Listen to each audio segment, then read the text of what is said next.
KUAM News Headlines is presented by Calvo's Insurance, serving Guam for 80 years. And brought to you by Matson and the Adahi Tanu program. Cars Plus, reminding you to put your phone down while driving. Distractions won't get you there. Heads up, Guam. IP&E, fueling excellence. McDonald's of Guam, I'm loving it. And King's Restaurants, always open, always local, and serving up favorites for over 40 years.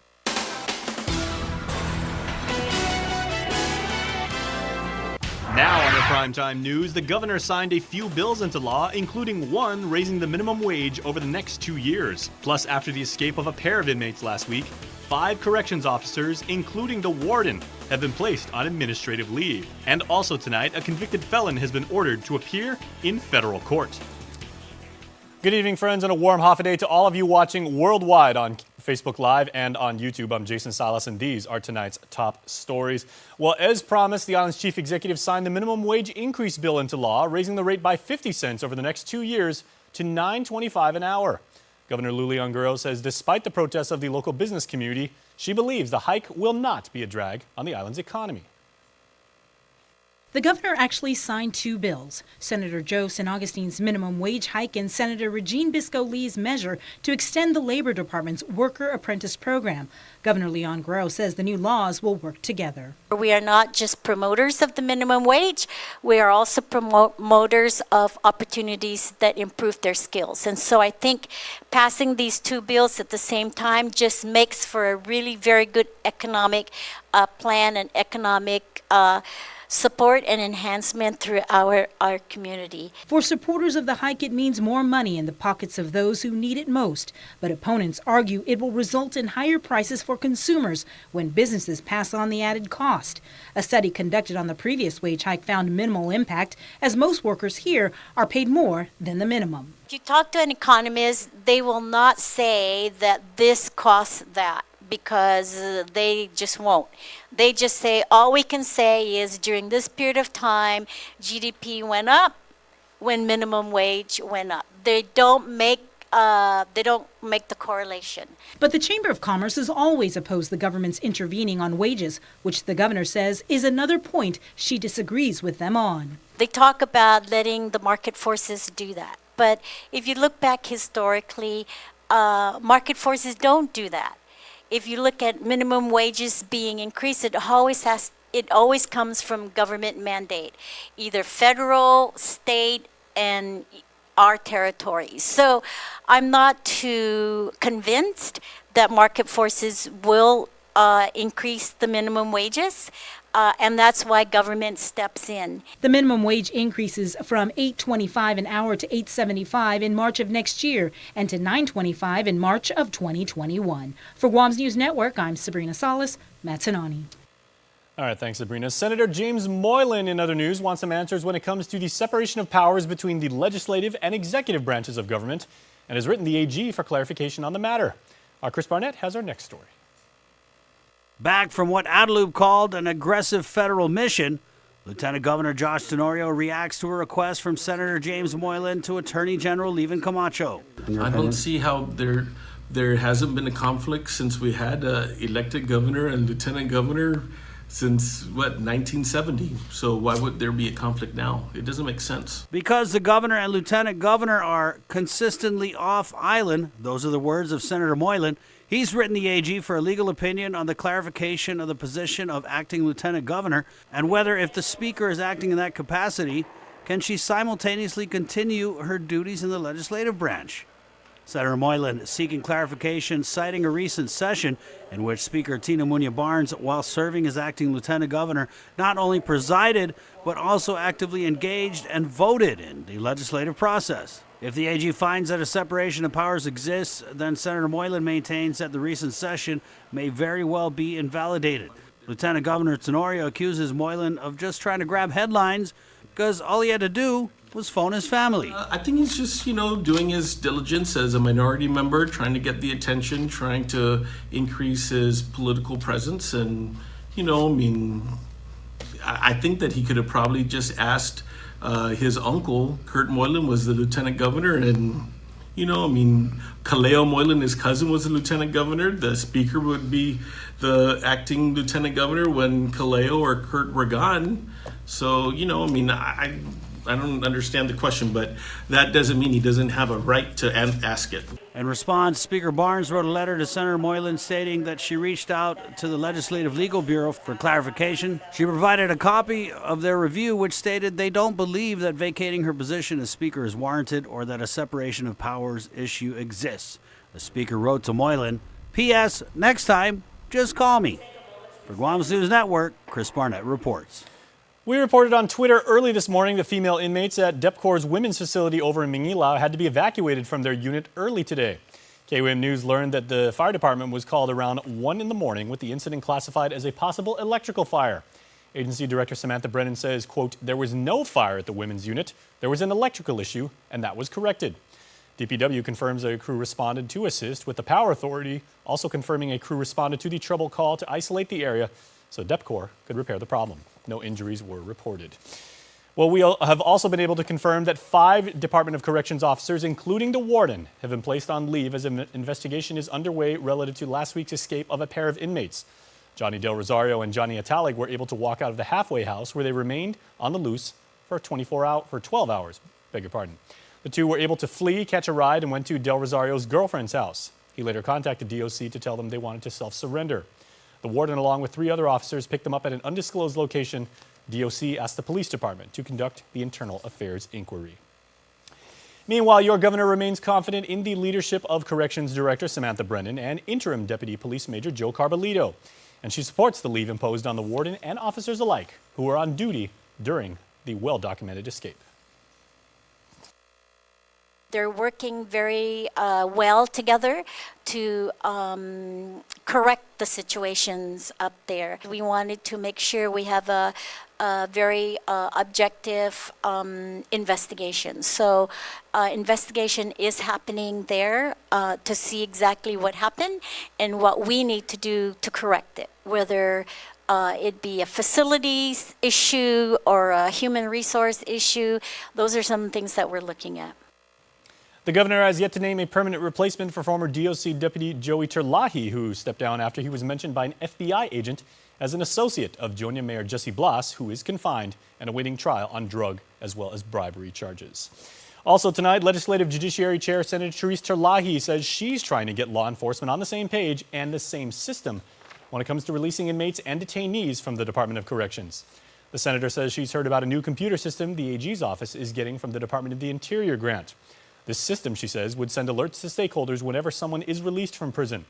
On her side, Terlahi says she's hoping the court system will work with DOC to find the best fit to prevent more releases of an erroneous nature.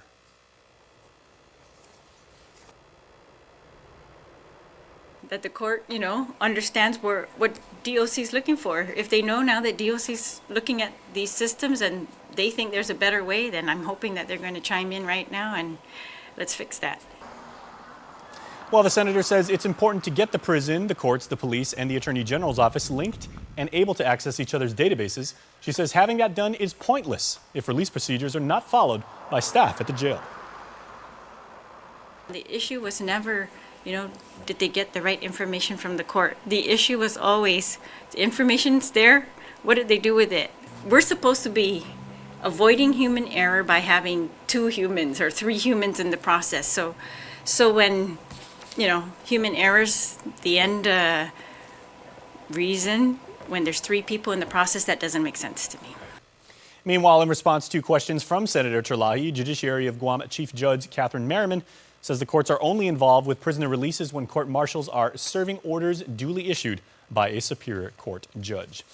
Well, trust me when I tell you we are just getting started, so please keep watching and keep streaming because Primetime continues right after this. Get up-to-the-minute news, plus access to alerts, streaming radio, promotions, and more on your mobile device by downloading the KUAM News mobile app, available at the App Store now.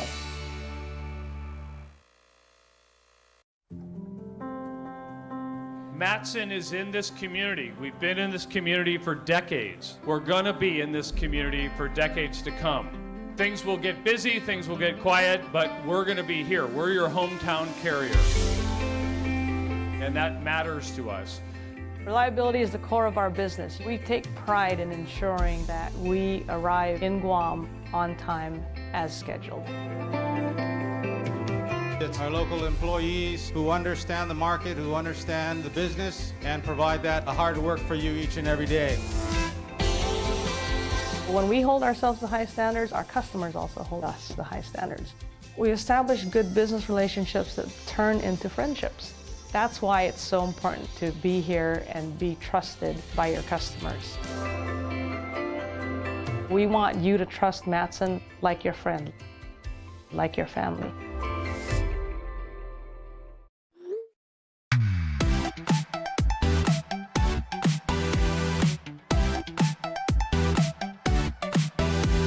Half the day, I'm in the club.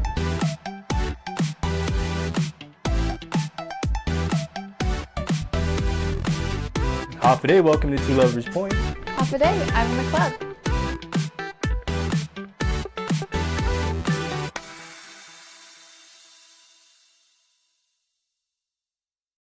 You didn't ask for it, but boy, are you gonna want it. Say cheese.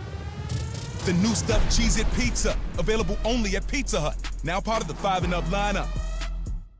You're welcome.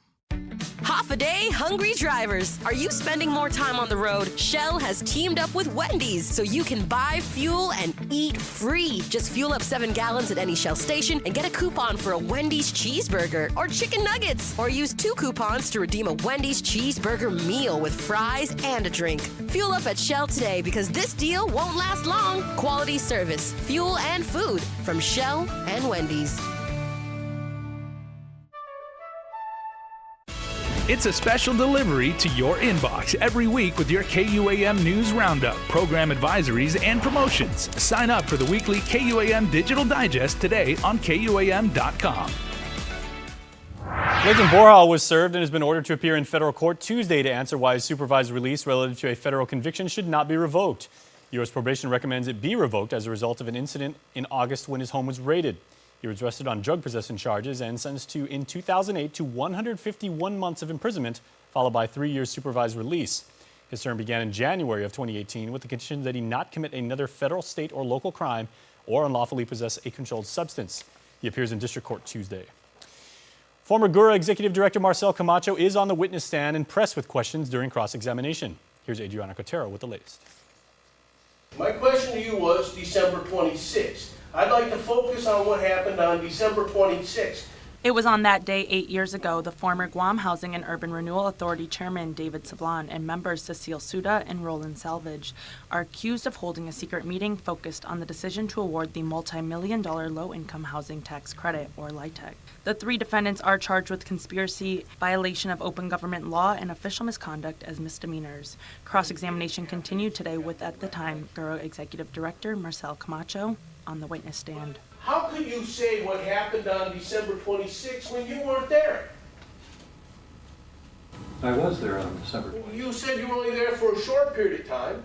I asked you earlier in the exam what you recall occurred during the December 26th gathering, and you said you could not recall. Correct? I was told in the December 26th meeting what they were going to do. I testified earlier that I was told by the chairman how they were going to vote, how they were going to proceed in the December 26th meeting. And December 27th was just a formality for the public. It had already been determined. Camacho testified that he was present for the closed-door session, stormed out of the gathering because he was shaken up at what was transpired. He added that typically all the meetings are dominated by the chairman, David Sablan. Sablan's attorney, Samuel Tecker, questioned Camacho on why he never reported any wrongdoing. You said you didn't remember a lot of stuff because you were upset because Mr. Sablan and the board had just committed an illegal act, correct? Yes. Okay. And you were there in the forum, you were in the right forum to announce that they had made an illegal decision, correct?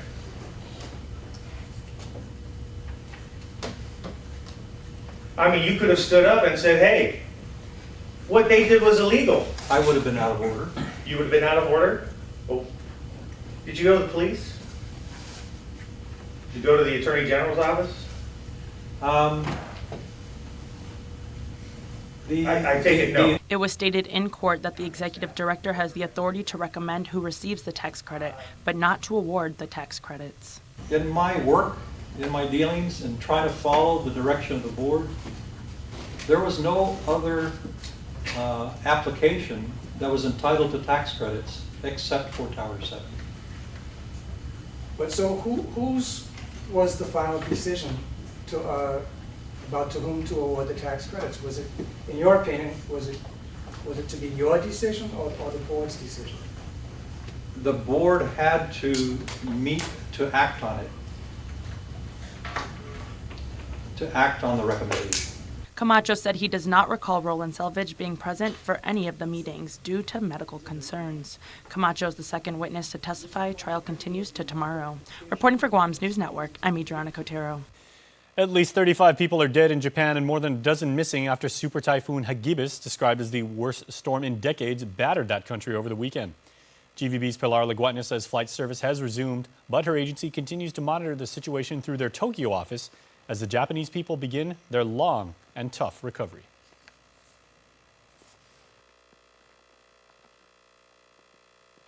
We feel that the impact to our future visitor arrivals as a result of this typhoon will resume back to normal.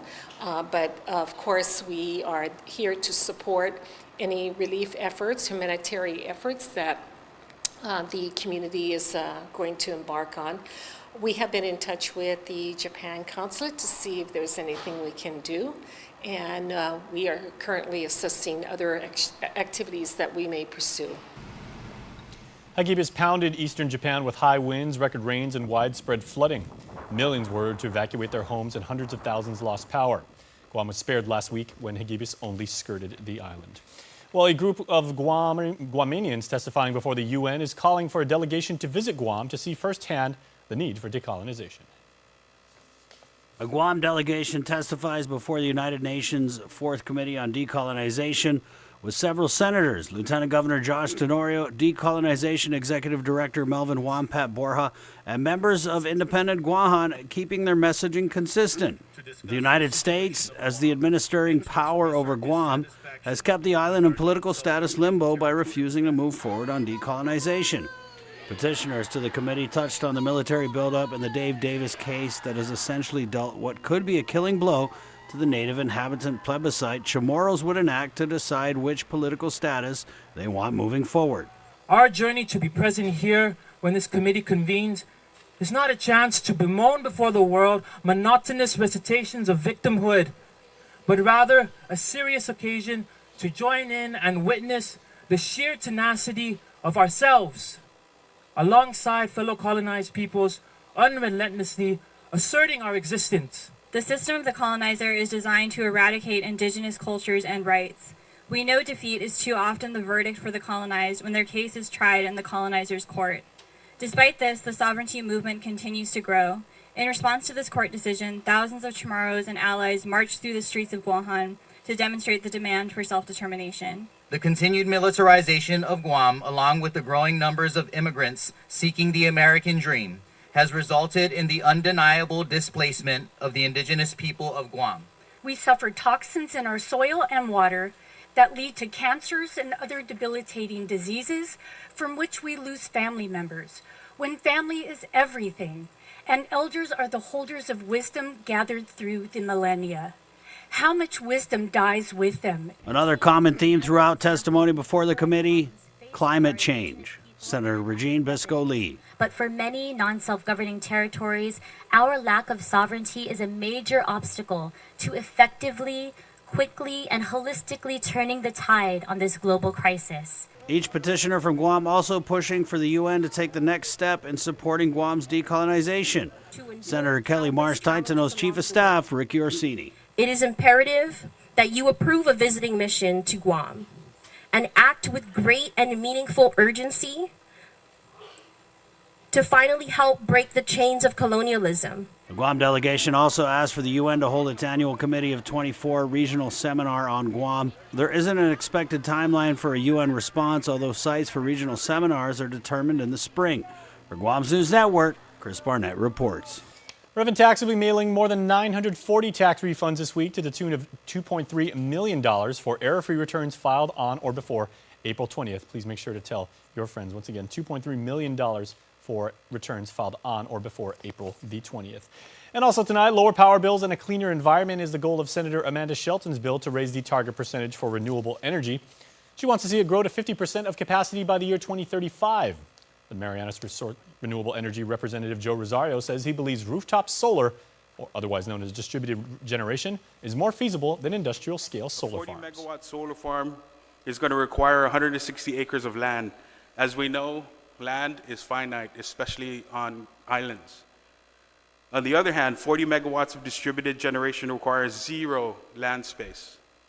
All that is needed for DG are rooftops.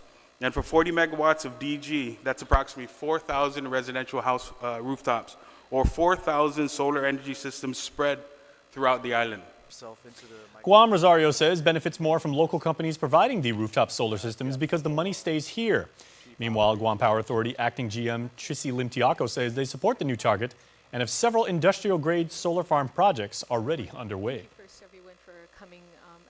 GPA is in the process of updating the Integrated Resource Plan, the IRP, to identify additional renewable energy projects and grid infrastructure upgrades required to achieve this new goal.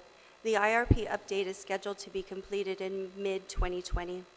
GPA looks forward to an earnest discussion on this community issue. Just explain to me. GPA estimates targeting achieving the current target of 25% solar capacity in the next 2 years. Please stay tuned. Sports is next.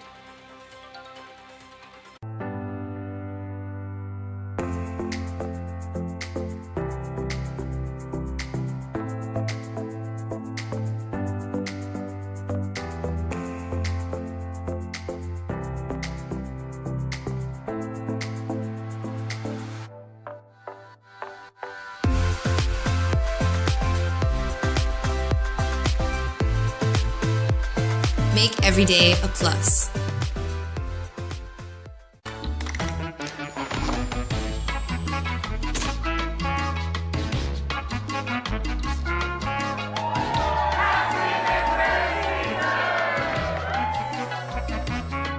Enjoy the deliciously saucy McRib. Only for a limited time and only at McDonald's. The legendary McRib is back. Pair it with fries and a drink for a limited time. KUAM Sports is presented by Triple J.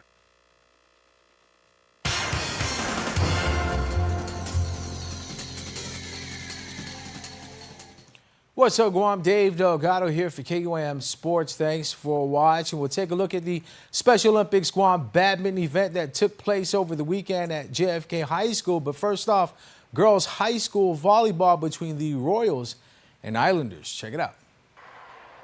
ND and JFK met up in their last regular season matchup, both undefeated, looking to take the top spot in the league heading into the playoffs. The JFK gym packed with fans cheering on their teams, Islanders playing with a lot of emotion on senior night. The home team jumped ahead by 5 points in the first set to lead 19-14. Francine Valena with the kill to give the Islanders the 23-17 lead late in the first. JFK went on to take the set 25-19. The Islanders continued to play well in the second set, leading 11-5. ND would call a timeout to talk things over. The Royals fought back to tie the set at 16, but a few hitting errors late in the set would come back to hurt the team. The home squad won a huge rally to cruise to the 24-19 lead in the second. JFK went on to take the set 25-19. Looking to close out the match, the Islanders trailed by 5, but rallied to tie the set at 19 behind great play by Francine Valena, who was all over the court putting down scores. JFK went on to take the game 25-23, handing the Royals their first loss of the season in straight sets. Over 20 Special Olympics Guam athletes took their skills to the JFK gym for their badminton event. The athletes trained for over 9 weeks alongside members from the Guam National Badminton Federation and coach Ian Piantanavis from the Philippines. It's a gratifying experience to be part of this event, to be part of the Guam National Badminton Federation as well as the the Special Olympics Guam to tie up and use badminton as one of their sports, making badminton as accessible to children with intellectual disability, and making them grow the sport here as well as in Guam. The exhibition event showcased the athletes' skills in different challenge competitions, singles and mixed doubles formats, as well as giving them an opportunity to play alongside local national team members and off-island players from the NMI. Well, with other volunteer opportunities, you can easily show up and do something and feel good, but it's not the same as the personal connection that you can gain while you're here with these athletes, because you're working together to build on skills. So like for me previously, I didn't have any major experience with badminton, but I saw the opportunity and I just decided to commit to it, and I've showed up for every practice since, and it's something that I can look forward to every day, and seeing the smiles on the athletes' faces, it's just totally worth it. Special Olympics Guam is a global movement run entirely by volunteers who provide the power necessary to ensure every athlete is offered a sports training and competition experience, and empower each athlete to be productive citizens of this island community. As you know, we did add badminton this year and soccer, so we'll have 6 sports throughout the year. Athletes will be able to participate every 2 months. We'll have an event. But more than just that, the inclusion portion is the athletes can continue to work with the groups, the Guam National Badminton Federation and the Guam Football Association. So that's the biggest part of inclusion, is that we keep the athletes active throughout the year. Let's meet one of the athletes stepping onto the stage in this weekend's Michelob Ultra Guam National Bodybuilding Championships. Hafaday Guam, my name is Maratha O'Connor, and I am from the village of Barragata. I will be competing in this weekend's bodybuilding competition in the bikini division.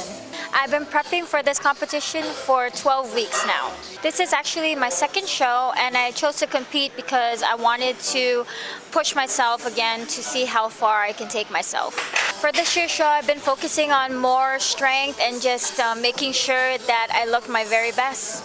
With the competition right around the corner, just focusing more on cardio, getting that in, and when I'm on stage, some of the things that I'm really focusing on is just, doing my thing and then showing all the hard work that I've done throughout the whole year, not just the three months prep that I did.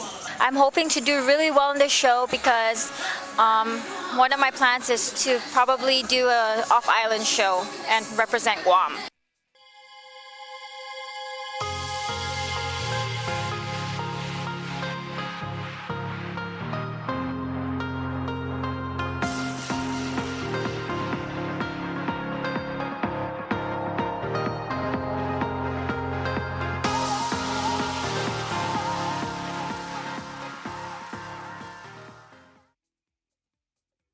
Choose, press, play. Check out the latest flicks at home on Docomo Pacific View It On Demand, powered by TiVo. Here's our top picks for the month.